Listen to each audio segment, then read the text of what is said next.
maybe it's important we introduce ourselves, Christopher. So that's Christopher, I'm Jim.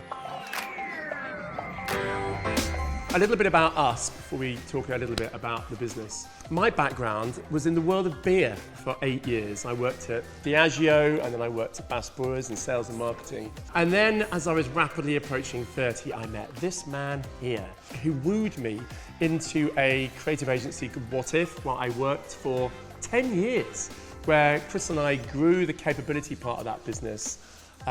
We traveled all over the world and we grew a team of over 45 trainers. We loved it because we were going out and helping big businesses embed innovation process. But then Chris went, it's not so much about the process, although obviously that's important. The secret for me is all about releasing the potential of people. And so Chris went off and set up Upping with Elvis. I went, I'm not sure, mate, I'll wait and see. Fortunately, Chris proved a success of it within a year.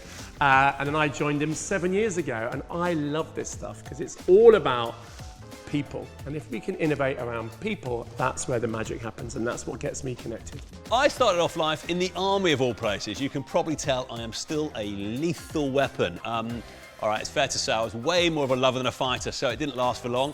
I then did I think what everyone does, right? I got my degree, got my first job, then the first job I actually wanted, then the first one I was good at, and then I found myself, although being very successful, not wanting to do it for the rest of my life, but having no idea what I wanted to do. So I was running Carling Black Label at the time, and I should have been delighted. We just won Brand of the Year. We were the first brand to be worth over £1 billion in retail value. I was on the fast track scheme, I had a huge budget, but something didn't quite feel right. So I ended up throwing it all in, and I went traveling. I read everything I could on creativity, on innovation, on personal development.